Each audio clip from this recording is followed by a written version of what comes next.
And yes, once again, you have been watching Newsday with me, Hawa Mukani. And I'm Temitope Fagbemi. But before we go, let's now take you to Kigali, Rwanda, where the African Export-Import Bank, Afreximbank, held a high-level panel discussion on the role of compliance in the promotion of intra- and extra-African trade.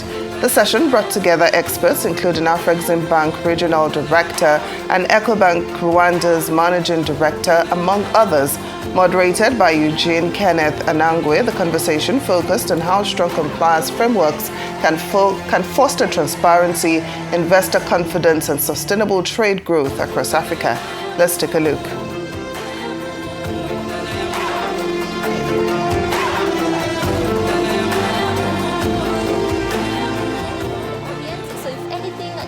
Attention, please do not sit down. We will have also time to get to hear from you.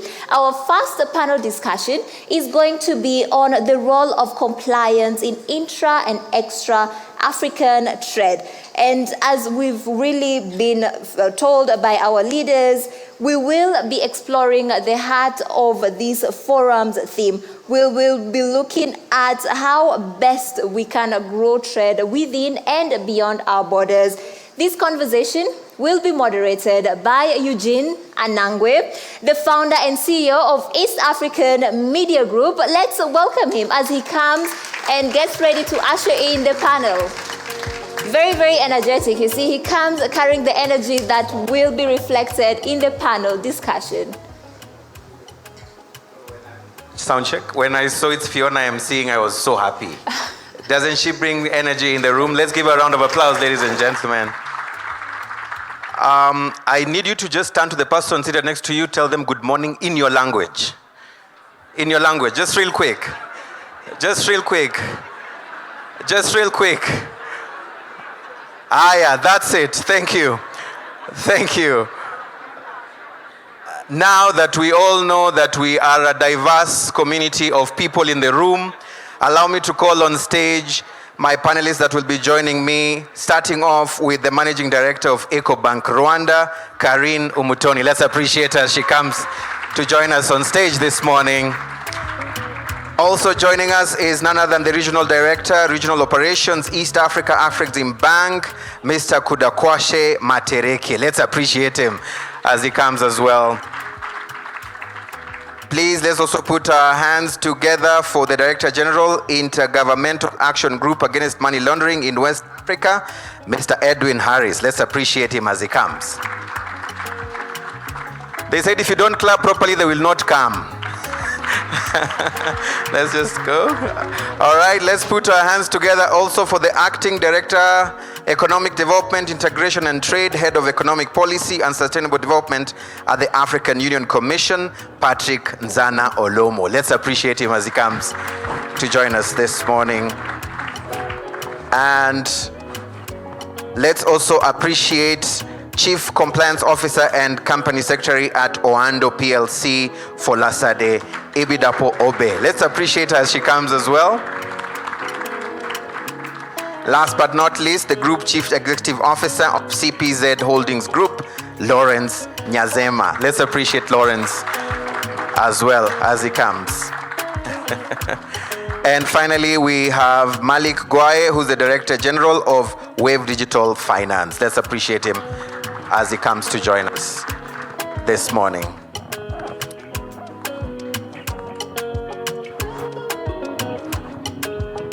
Okay.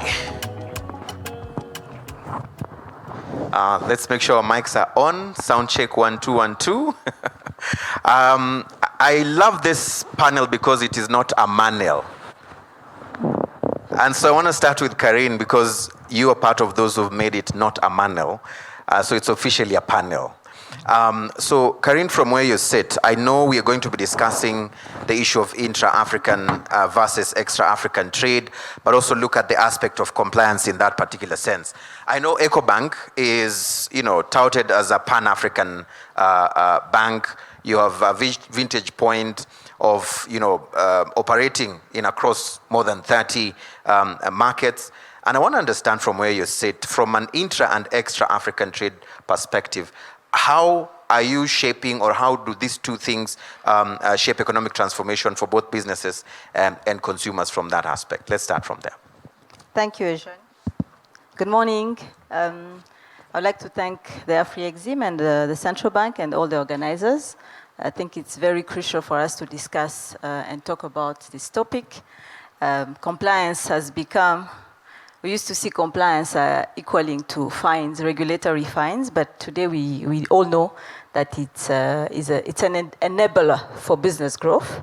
So these discussions are timing. So from a EcoBank perspective, the fact that we operate in 33 African markets across the continent, and the essence of EcoBank is actually to enable, financially enable and transform our continent.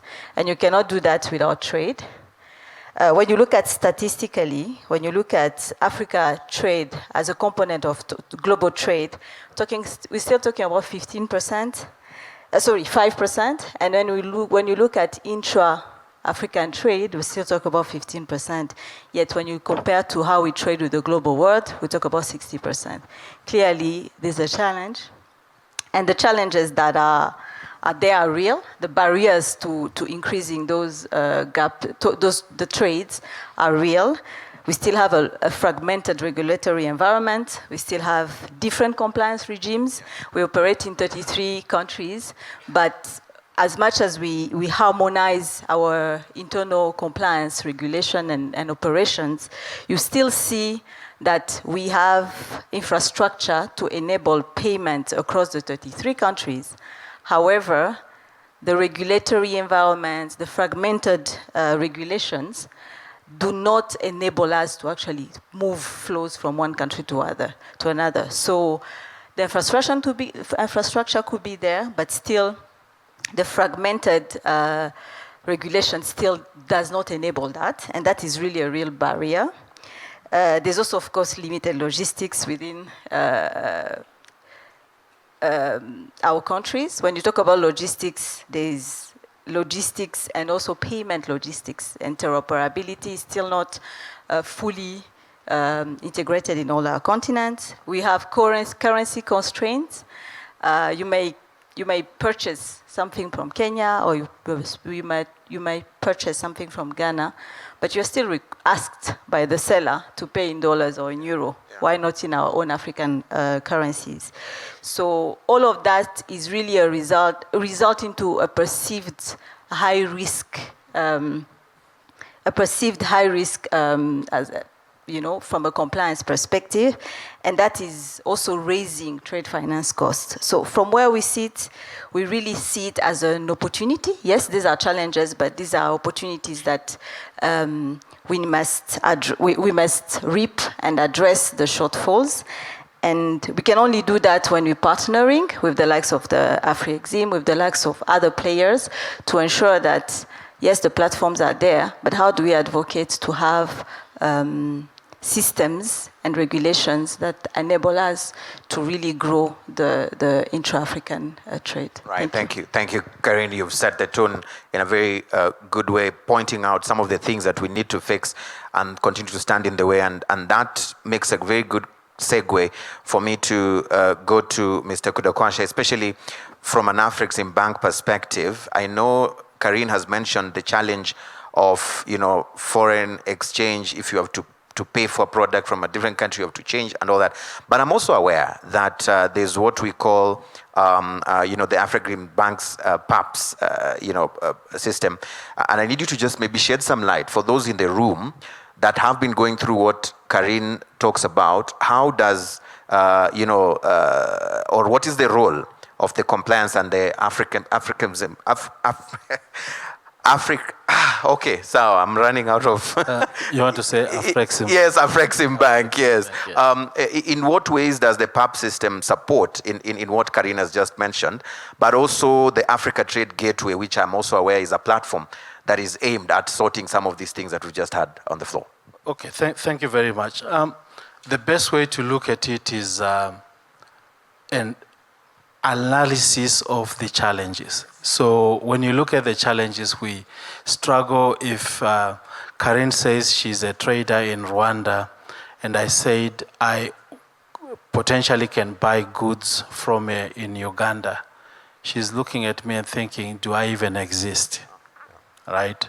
And you want to be sure that you are dealing with somebody that exists and somebody that say they do what they do. If they're a trader, they are properly registered in the country, and they can buy the goods that they say they want to buy.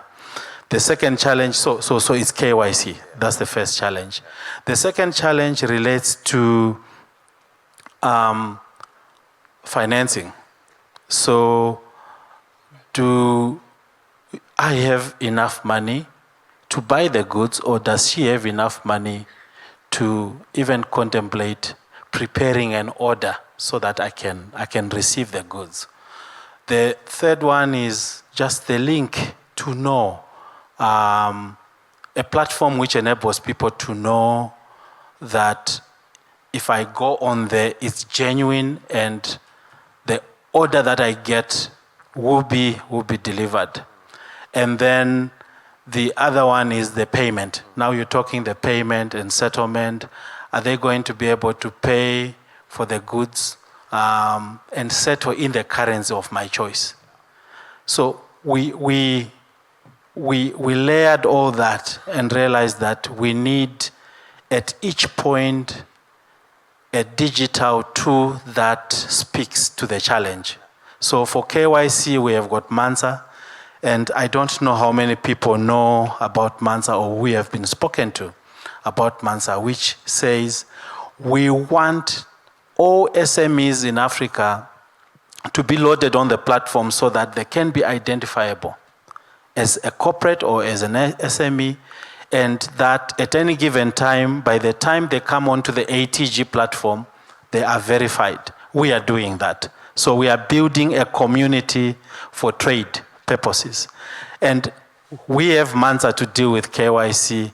We have the ATEX, the Africa Trade Exchange, to deal with a platform that enables you to list your goods and get somebody to quote for the goods and get a price, and then you decide whether to finance or not, or to buy the goods or not. And in there's also commercial banks that are looking at that opportunity to say there's a need for financing. So you can trigger a financing request with the commercial banks, and the commercial banks can then give you financing. And then the other one is logistic companies that are there. They can also quote to say they can move goods from Karin, who is in here in Kigali, to Kampala, for instance, and then PAPS is an integral part. So let me now just fix on, speak to regarding PAPS. PAPS is the Pan-African Payment and Settlement System. What it says is that Karin has an account in Rwanda francs, in Kigali, with her bank, and I have a Uganda shilling account. When we agree to settle, she has the Rwanda francs that she expects to receive. When I trigger a payment through my bank, my account gets debited in Uganda shillings and she receives the Rwanda francs. The banks do the settlements. So we are linking the banks on an Afreximbank platform to do the settlement. We are also having accounts with the central banks to handle the settlement. Because more often than not, what would have happened is that I would have traveled with dollars, get to a bureau in Kigali, I change, I then pay Rwanda francs, etc. That is not what would make us successful. We need such platforms to enable us to do trade more seamlessly. And we are encouraging all participants on the African trade too, because it has to operate as a community. If we are not many enough, we will not solve the problem. But when there is scale, then we are able to deal with the challenges that we have. But another point about PAPS is the marketplace. So an example we give is that we have got a very strong East African airline company that has agents in West Africa, Southern Africa, who sell tickets. But as they sell the tickets, they accumulate a lot of the local currency in those markets. And they are unable to repatriate the dollars into East Africa or into their country because there just is no Forex. So we say, you advertise, put on the platform how much money you say, I want Kenya shillings. Yeah. Because it's actually Kenya Airways that we're working with. So it's out there. I'm not hiding it anymore. And they've benefited from that because they list the money that they want in Kenya shillings. Somebody may have traded. And for want of maybe a good example, I would say maybe Dangote has sold enough cement in Kenya and they've accumulated Kenya shillings. So they just offer and trade. One receives Naira and the other one receives Kenya shillings and settlement is done. So that's PAPS, that's what it is capable of doing. And PAPS has also introduced the PAPS card where you can pay in your local currency. And that's the platform that Afreximbank is using to alleviate the challenges in intra-Africa trade. Right. Thank you. What a platform. I think what we now need is to see more, like you said, embracing this in that sense. And I know maybe for Edwin, especially as these innovations come in place, and even when compliance measures are being put in place, the fraudsters are also advancing their techniques. And so maybe my question would be, if you could share with us some of the main anti-money laundering or countering the financing of terrorism risks that, Africa continue to face as it continues to grow its trade corridors. And also maybe how are the Financial Action Task Force regional bodies, countering this? Or what should they do to mitigate, these threats that we continue to see advancing as well? Thank you very much, and good morning to all. So I will first start with thanking the bank for inviting us. This is our third time from South Africa, Dakar, and then we are back here. The first thing is the FAT or FSRB are 9, and we have 4 in Africa. We have Djaba, which I had, and we have Menefata, and Gabak, and then Esmela. So our primary responsibility and mandate as FSRB is to ensure that the FATS standard is complied with. We also conduct mutual evaluation to assess whether or not countries or our members are in technical or effective compliance. Now, to answer your question, how do we support compliance? Okay, I will take a step back. The president of the bank talked about fragmented compliance across jurisdiction. I think it should not be that way because the global standard for compliance should be the FATF recommendation plus. And as such, every member state, should use it as a basis and pillar, for their compliance program. Another thing, through our mutual evaluation, we also assess on what we refer to as technical compliance. Now, the technical compliance is basically looking at the legal framework of member states to see whether or not they are in consonant with the recommendation of the FATF.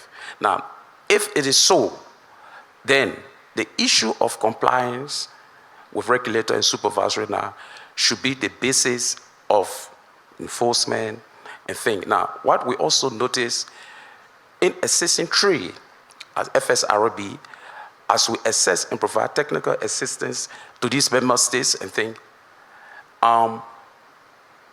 the issue of compliance also come with cost. Now, our financial institutions, like the bank and other institutions, are they waiting to bring in competent, skillful, and even deployed, technology that assists, in meeting the compliance needs? So, we talk about customer due diligence, KYC, enhanced due diligence. Now, you need skillful people who are going to help you to assist. Because in the end, okay, a country that is highly compliant, okay, with integrity in the financial system, really position themselves to attract investment and to assist trade. Yeah, but also, if you're looking at the trends, what are you seeing in terms of the risks? Are we, adapting to a point that we are able to handle the risk, or the risks are becoming more complex in a way for the financial institutions and the trading blocks? So, as financial institutions deploy new products, like we're talking about AI, it comes with its own risks. Okay, so every product, every services of financial institution has associated risks. Now, what is important, okay, like if financial institution follow the trend, like if you look at our mutual evaluation report across the continent, you see most of our countries, okay, whether it's from GIABA or GABAG or Manufacture or Esmelad, did not do well. Okay, whether it's supervision, did not. So as such, the risks of non-compliance is there. Now, what we need to do, or member states need to do as regulators, okay, is to ensure not only by enforcing, but also to provide education, okay, to provide training, and also to always communicate. Like what we do at GIABA, we have our research policy department that come up with typologies that show trend, okay, risks, methods, and things. And we encourage our members to use these typologies to assist them in their compliance program. All right, thank you. I know we've been speaking about integration, and I want us to take this conversation forward. And as I bring in Fola Sade, especially from an African Union perspective and the SEFTA perspective, let's talk solutions. What do we need to do to be able to, from a compliance perspective, to further support intra and extra-Africa trade from an AU and SEFTA perspective? What needs to be done? Thank you. I think first I want to say thank you, Afrexim, for inviting us to participate at this event. We're a very trusted partner and very important partner to Owando. So we thank you. I'm not here alone. I'm here with the compliance team, just to show that we're fully in support of everything that Afreximbank is doing. So thank you for that. So to go to your question, I think the first thing we must do, if you're going to diagnose an issue, is to figure out what the problem is. I've heard a few people say today that, intra-African trade right now is about 15%. We're trading 60% with Europe and Asia, and then the balance 25% will be with the Americas and the rest of the world. And so I think that there's no real problem with the extra-African trade. We need to focus on the intra-African trade. Now, why are we trading at only 15% within ourselves? What is the problem? Well, I watched an interview recently that Dr. Ngozi Okonjo-Iweala did on the African Continental Free Trade Area. And what came out of that was that it costs 20% more to trade within Africa than it is to trade outside Africa. So the problem is with us. We need charity begins at home. That's something we say in Nigeria. So how do we plug that gap? How do we ensure that compliance is playing a role in ensuring that intra-African trade is occurring, which will automatically result into extra-African trade? I think the first thing we need to do, going back to Karim's point, is to domesticate and harmonize compliance standards. Very important. We need to ensure that all member states are complying with the same standards, with the same rules, and once that happens, you see that trade begins to multiply. How does trade thrive? Trade thrives on three things: predictability, transparency, and trust. How do you ensure those three things are in place? Compliance standards. So once you can harmonize those standards, that solves the first problem. I think the second point that might be critical would be to ensure that there's shared digital platforms. Afreximbank is doing excellently well with the Mansa repository platform, where it just avoids duplicity, ensures lower cost of doing compliance, ensuring that there's a platform you can go in to do all KYC without doing that internally. So Afreximbank is leading in that area, but I think there's room for more. I know EcoBank also has a fantastic trade hub, but I think there needs to be some interoperability between the trade hub and the compliance hub, and more of that. So I think that's something we need to see a little bit more of. Another point, which is obviously the theme of this conference, is AI, digital transformation. Importantly, we need to ensure that we harmonize data protection and information sharing networks, because there is no compliance without sharing KYC information. But we need to ensure we're doing that properly and not breaking any national or international data privacy laws. The last thing I would say would be that there needs to be an investment in technology and capacity. I'm sure that during the course of this forum, we would see lots of regulatory technology tools. I think that would be critical as well. So I think with all those four things, with the African Continental Free Trade Area taking up all of this, I do think that we'll see an increase in intra-African trade, which will automatically result in extra-African investments. Thank you. All right, thank you. Thank you. Powerful. Powerful. Dr. Patrick, Pandit say that all the statements that have been said from Karine up to Fola, you actually sort of hold the answers to them from an African Union Commission perspective. For the role you sit in, from a policy and sustainable development perspective, I need to hear maybe what is in the works, what is in the pipeline to answer some of these key issues that have been raised right here in terms of frameworks or continental mechanisms that could be able to create sort of a compliance passport across African jurisdictions to make it easier to be able to achieve some of these things that we want to do from a Pan-African perspective. Thank you very much. Thank you very much for that very thought-provoking question.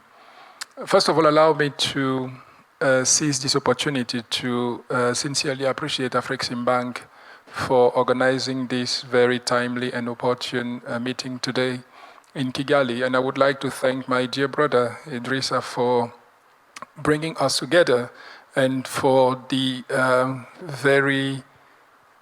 the excellent way in which they have organized the meeting. Coming back to your question, and I would like to first of all recognize the speakers who share their perspective before me. What I want to say is that all of these initiatives that you see, presented here are initiatives that are supported and spearheaded by the African Union in our various policy settings. Let me take one example on the Pan-African Payment and Settlement System.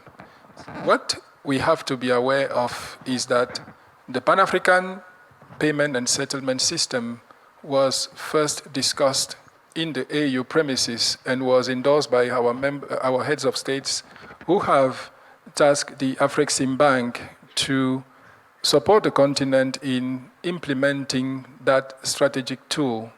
And as was said, without the Pan-African Payment and Settlement System, it will be absolutely difficult for Africa to take advantage of the continental free trade area. We may imagine whatever we want to imagine. We may say we will be trading, amongst our countries, but the facts are clear. Without the Pan-African Payment and Settlement System, it will be absolutely difficult to do so. It is a tool that can allow us to reduce the cost, to be compliant, and to unlock the potential of Africa's, trade. The MANSA that was also presented is part of the conversation, because even during our last ministerial meeting, in the AU in October, we had a discussion where member states reaffirmed their commitment in support of the MANSA platform as one of the key platforms to unlock Africa's, trading potential.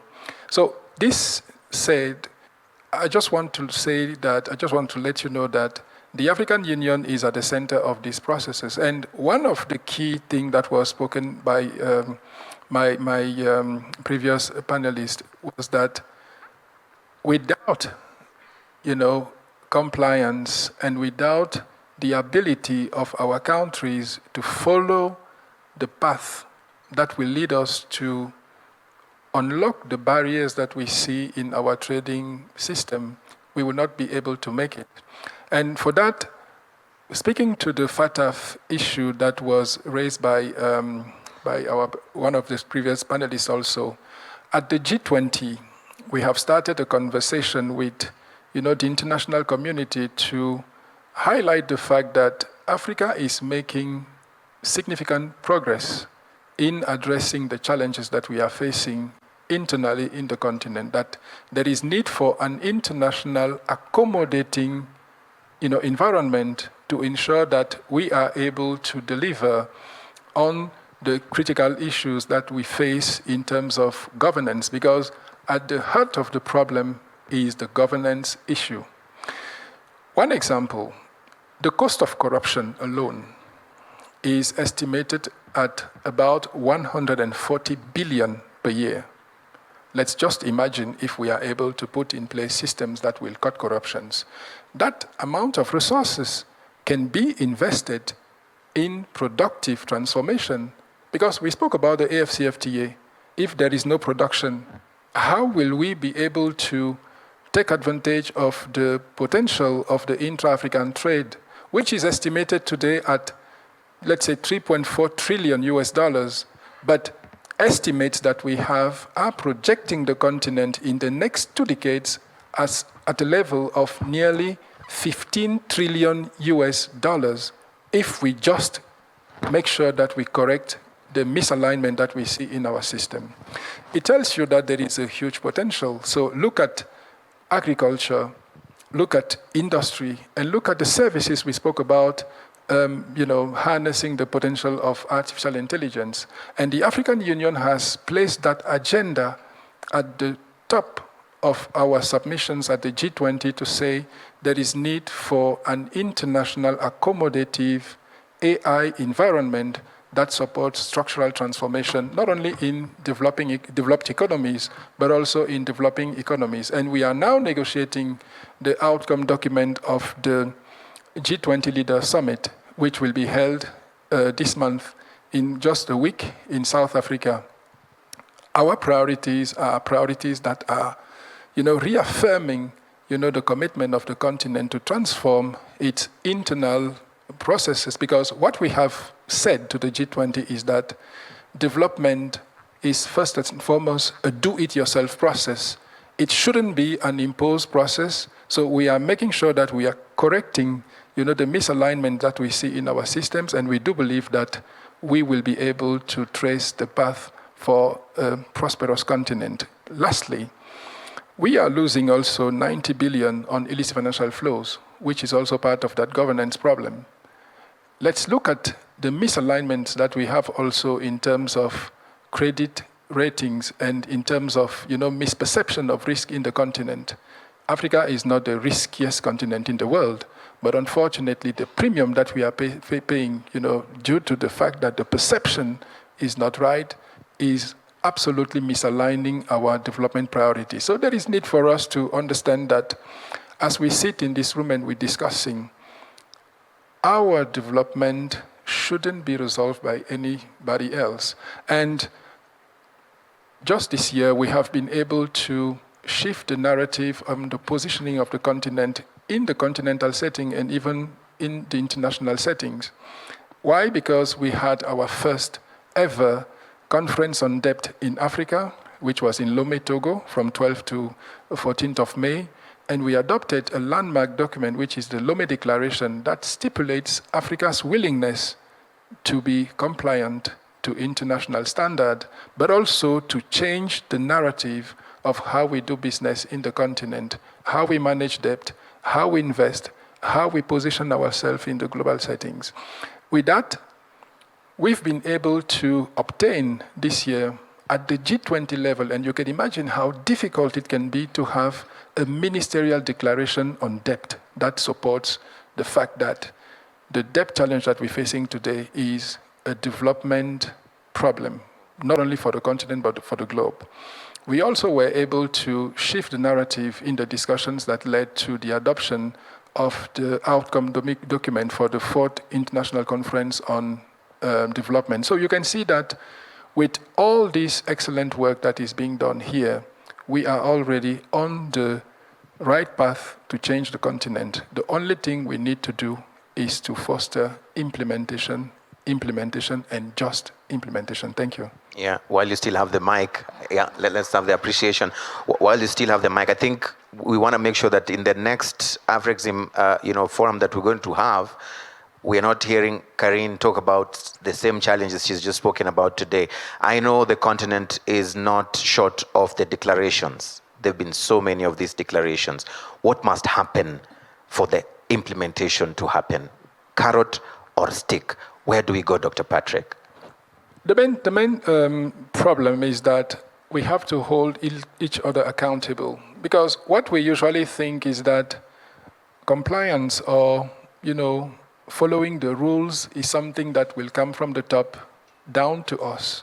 It is about us sitting here, changing the narrative of our continent.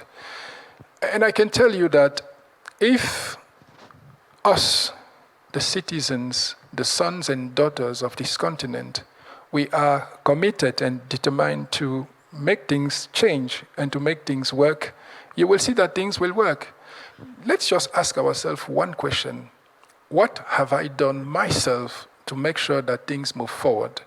If you are an agent of change, I can tell you that in the next few days, years, or decades, you will see things changing. But unfortunately, what we usually see is that the policies are adopted at the AU level. The citizens are not holding their governments that they have elected accountable of implementing those, decisions that they have, freely made. So it is important that citizens sitting in this room understand that it is not the problem of your president. It is you to make sure that there is an implementation of those policies. And I would just want to end up with something. We have in the Article 19 of the Constitutive Act of the African Union, 3 institutions that needs to be set up: the Central Bank, the Monetary Fund, and the Investment Bank. If you look at the level of implementation today, you will see that we have not been able to reach the 15 ratification that are needed to implement 15. I'm not saying 25, I said 15. Ratification needed to implement those institutions. People are pointing the fingers at the AU to say, you're not doing your job. But unfortunately, the reality is that the AU is not implementing. We are there to support the framing of the policies, but our member states and us, the citizens, should hold them accountable to say, why is, for one example, why is Cameroon or why is Nigeria, the host of the central bank, not signing and ratifying this?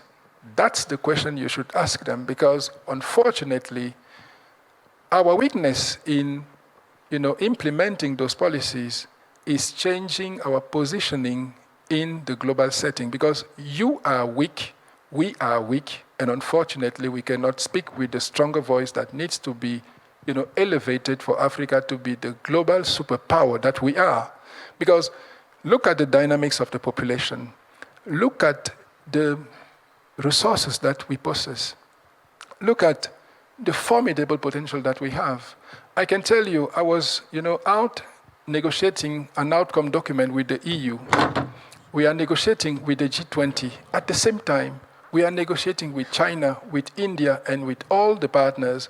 They are not negotiating with us because we don't have a potential. They are negotiating because they know that the next episode of the global transformation will happen here. And to happen here, we have to change our mindset and make sure that we are holding each other accountable. Thank you. Right. Powerful. Thank you. I like that because, Lawrence, I want to hear your thoughts, especially from that perspective of we must clean our house first. And of course, we've heard also on this podium that charity does begin at home. So how can local banks then strengthen their compliance capabilities so that they're able to connect with global corresponding networks? How do we do this? What must we do? So thanks very much, Eugene. Good morning, ladies and gentlemen. By way of introduction, we are CBZ Holdings. The best comparison to us for those in Rwanda would be BK Group in terms of size, in terms of the activities. So if you go back to the turn of the century, there was a wave of de-risking by major international financial organizations. At first, we blamed them. But on reflection, we realized that there was a big gap in the way they viewed compliance. And over the past 20 years, we have had to play catch up. I'm glad to say we are now almost as good as what you find anywhere in the world. I'm also glad to say, as we hear announcements by global players that they are coming back to the African continent, I'll give an example of JP Morgan announcing that it's going back to Angola. I'm sure part of it has to do with our natural resources. But we don't want it to end at natural resources. We want to be prepared to fully reintegrate into the global financial systems. So what have we had to do over the past 10 to 20 years? We have had to start with the basics. If I can summarize it, we have had to take the compliance function from being a mere back office function to a strategic one. We started with governance and culture. And to summarize all of it, we say, what is the tone at the top like? Is there a clear message of non-adherence to non-compliance coming from the board? What is the view and action of senior management? And I'm glad to say, as the CBZ group, senior management is not only focusing on compliance at the bank, and that is the reason today you see us with our head of asset management in this room, head of insurance in this room. We are not just leaving it to the MD at the bank. We even have the head of marketing and client experience in the room as well. We are trying to make sure that all facets of our businesses are aligned to what we need to do on the compliance front. Then there is policies and the framework that you put in place. That has to be clear. Accountability also has to be clear. Then thirdly, and perhaps most importantly, do we have the right skills in our compliance function? Is the chief compliance officer accountable? Are they independent? Is he or she and the team fully enabled to roll out the compliance plan and ensure that we are on top of the game? We move on to monitoring. It's more of reactive, but that is on the realization that things can go wrong. And when things go wrong, do you take corrective action? And do you take it swiftly? Then finally, we go to the area of technology. I think all previous speakers have spoken around the use of technology, AI and machine learning. I was glad to hear that even from those in the private sector, that they are talking of regulatory technology solutions. So it's not just us in the financial services, it's our clients who are also investing in similar technology and ensuring that when they come to access our services, they are ready for us. It has been important for us and our customers and clients to also learn about the activities of their own customers.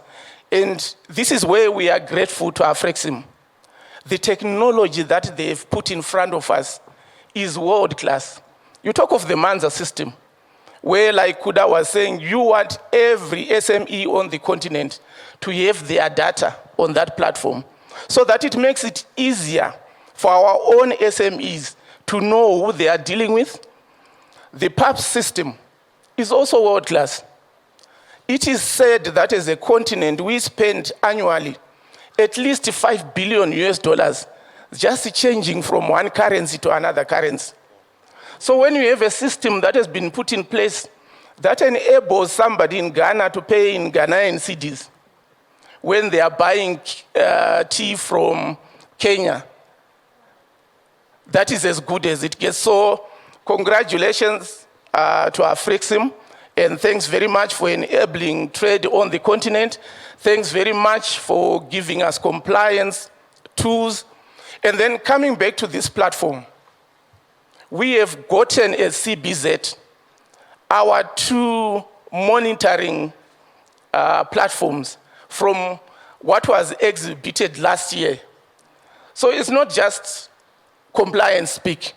We are grateful for those that are put in front of us, and we are making use of the networks.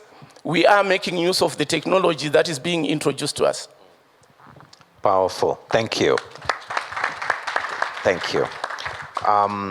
Mr. Malik would like to respond in French, so please I'll give you time to prepare your simultaneous translation. You'll do English? Awesome. Thank you. And it's first time in Rwanda, yeah? Loving it already, right? Yes. Perfect. So I want to just segue from what we've heard from Lawrence, especially on the power of technology.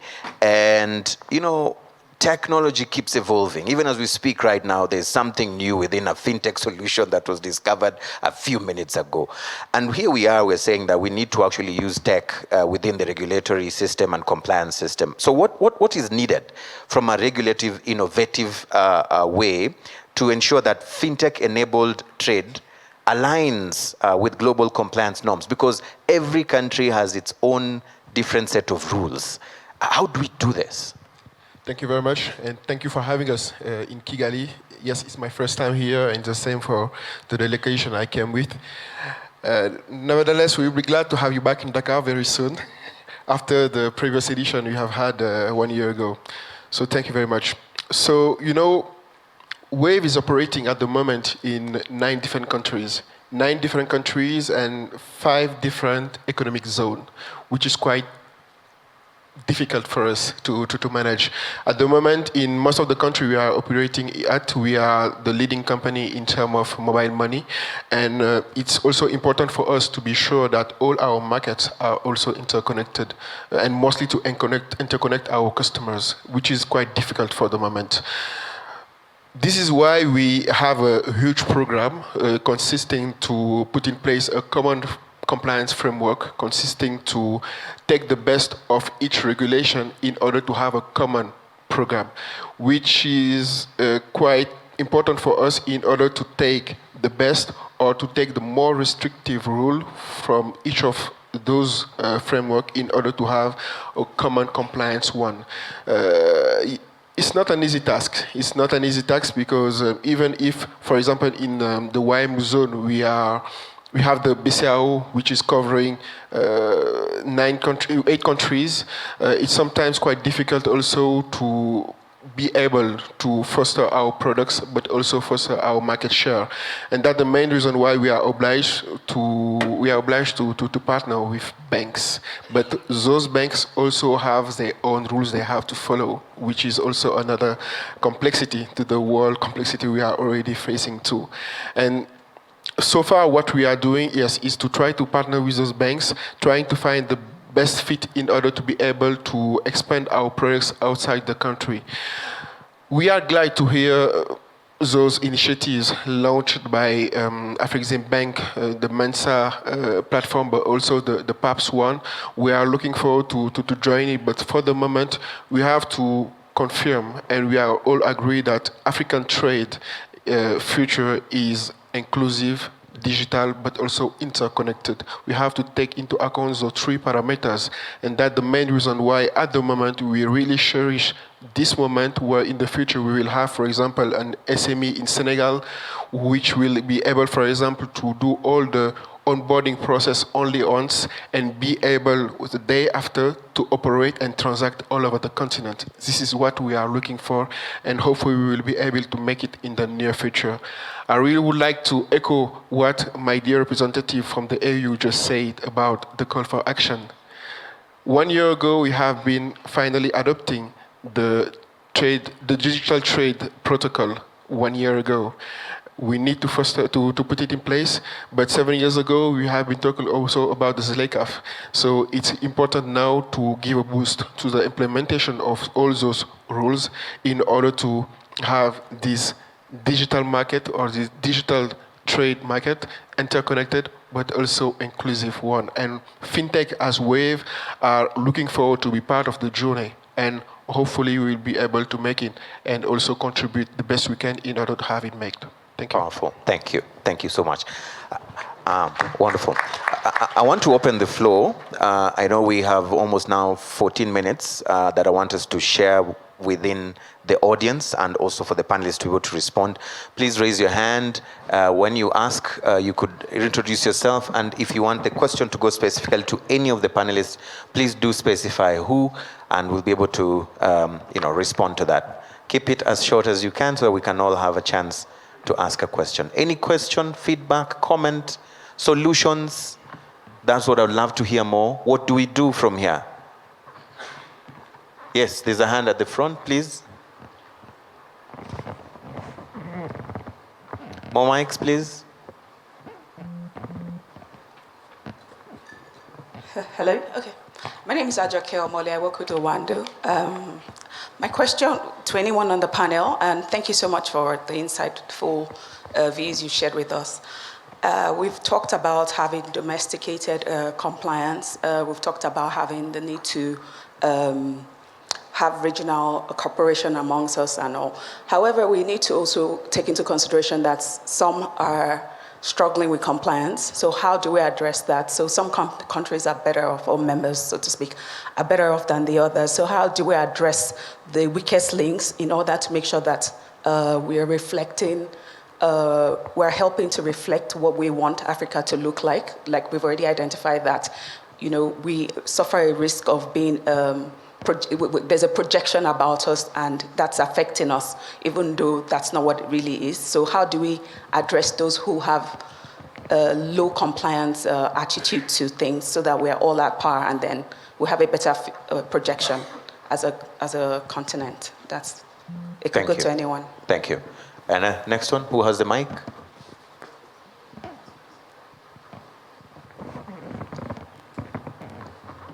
Okay, good morning. Morning. I'm Mario Akinyemi from Nigeria. Now with all these issues and risks that we have been mentioned, how and when can Africa have a single currency to enable us to go around with this issue with trade? Thank you. I don't want to have beef with this row and the other one. So can we now distribute the questions this side as well? Let's raise our hands up if you're on this row and you have a question or the other row. If not, let's continue this end. Anyone here? Okay, I see a hand and another hand. So we'll take those two and we finalize from here. Thank you. Good morning. Thank you to all the panelists. My question is to Afreximbank. We launched the Mansa platform, I think, around 2019. And the question is, how are we doing? Do citizens know about this platform? And what can we do to enhance its use on the continent? Powerful. Thank you. Go ahead. Hello. Mahmoud Mhiri from Vinoran. So I would like to ask the panelists about what is, according to them, the highest, single biggest AML safety risk when it comes to intra-African trade. So according to the panelists, what is the biggest risk to tackle? Thank you. Anyone who flew all the way and feels they have a burning question, they can't go back with it. All right, here. Let's get the mic here. That will be the last question for now. Just keep your hand up so they can see you. Thank you. There it is. The mic is there. Good morning, everyone. Okay, my name is Dayo Ali. I also work with the Owando PLC. My question is directed to Afreximbank, and it's in relation to the Mansa platform. So just with most platforms you have, there is a chance that you have people who sell purposely or unpurposely goods that are fake. So yes, you've gone through the process of registering, making sure that you're compliant on the platform. How do we ensure that we don't then have people that are selling inferior or fake goods on the platform? And if that happens, what do we do to counter it? Thank you. All right, thank you. I'll come straight to the panel. We have less than 9 minutes, so let's try to keep it short. Just pick a question you want to respond to, and then go. Take it away. Karine, you want to start?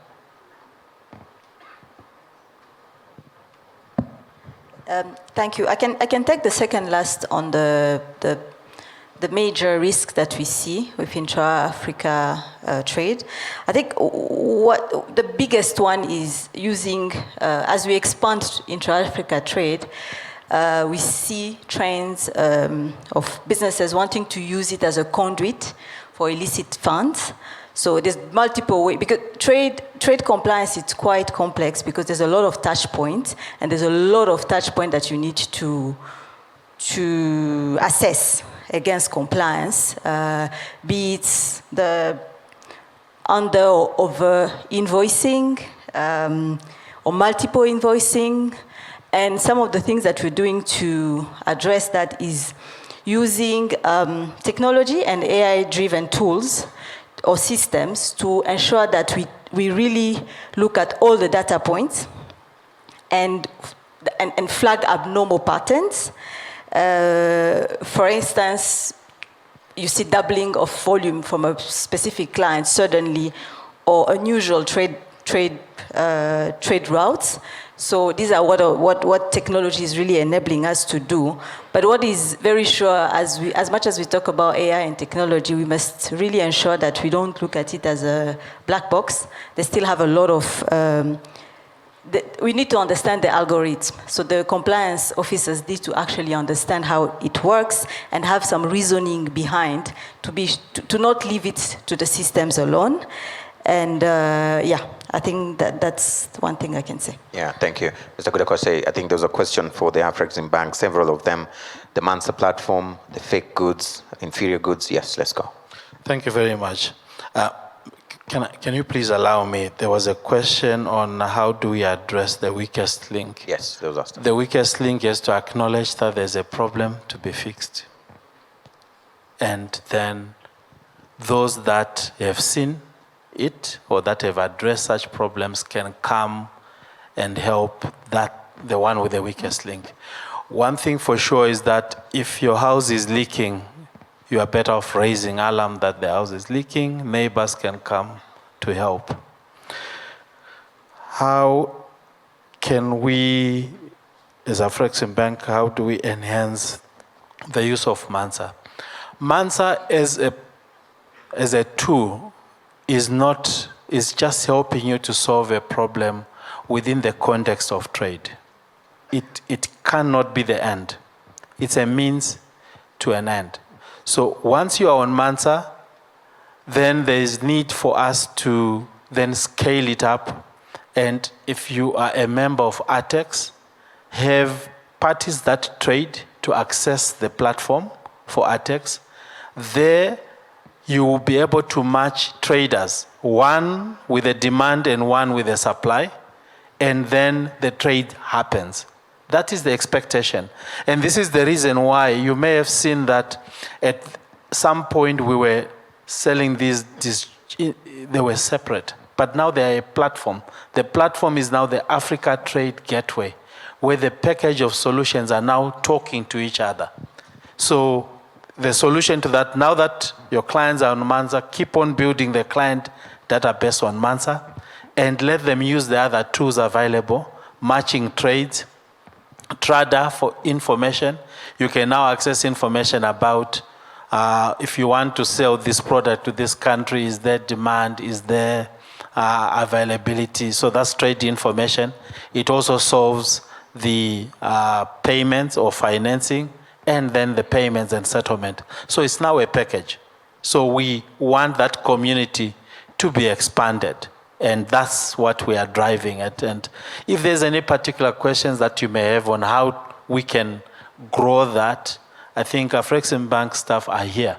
We are willing to listen and see where the challenge is so that we can develop that further. Right. There was another question addressed to me about fake goods. Okay, so like any other solution, I don't think that we can deal with dishonest people. But at least you can trace who the dishonest party is. In which country are they registered? And then we deal with it. The same way no platform or technology has dealt with people that want to be unethical. But at least it reduces the chances of us dealing with parties that are not registered or that are not known. But traders, buyers, and sellers, you have to agree on the quality of goods. And there's various ways in which you can see the sample of the goods and also whether they are tested by the relevant authorities, etc. So it does not substitute the diligence that we have to have as buyers and sellers. Right, thank you. There was a question on when are we going to have the single currency for the continent. Is it something, Dr. Patrick, you can talk about? Or the single challenge we have in terms of what we do is that, and I want to apologize first to say it.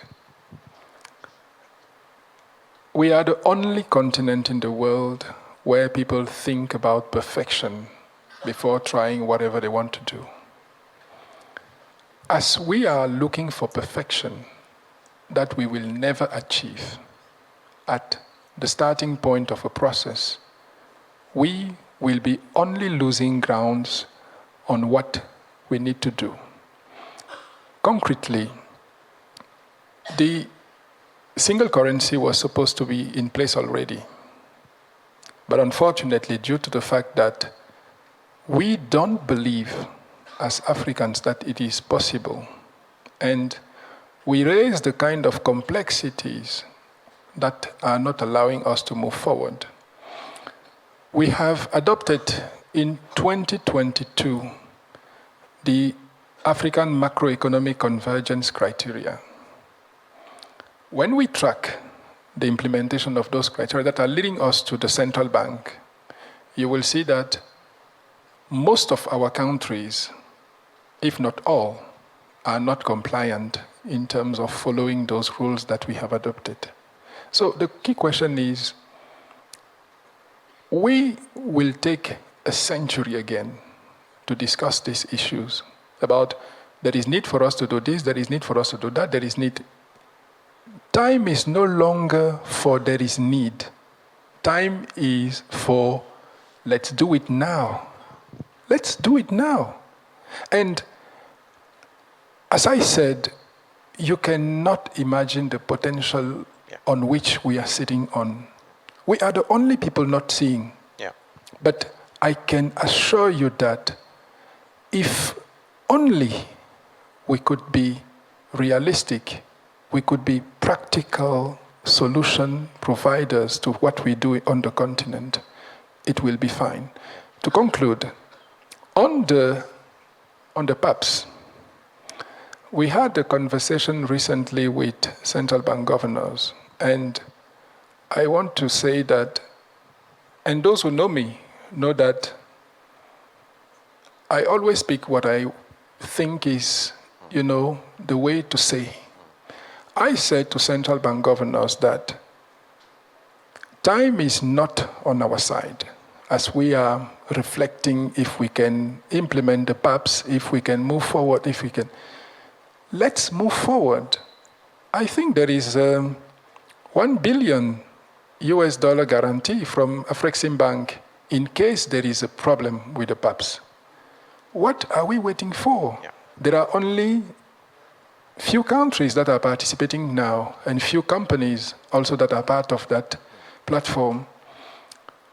Why should we not scale it up? Why should we not embark on it and face the challenges when they arise? Right. And then at least we will say we have learned from what we've done and we have grown and we are moving forward. The continent needs to move forward. Yeah. We are not, in looking to look backward. So that is the only thing I can say. And our message is that time is ripe for us to do things. Yeah. We have a potential. Let's use the potential to move forward. Right. Thank you. Talking of time, we also have no time right now. But Eugene, it's wrapped. It's already red. That screen will blow up any moment. You mentioned something. I think it's 19 countries that have joined PAPS, 154 commercial banks, and 15 switches. Yeah. We need more. Right. That's the message. It's not enough. We need more. Right. Can we give a round of applause to the panelists, please, ladies and gentlemen? Thank you very much. As I allow you to head back to your seats, Asante Sana, thank you so much for your time. Let's take a picture. I'm told there's a picture. In Rwanda, we do that a lot. Na photo na chavai. Na photo na chavai. Thank Yes. you so much, Nangwe, for moderating this amazing panel discussion, and also to our amazing panelists. Yes, we do have to capture this moment in time. We have the photographers ready to do so.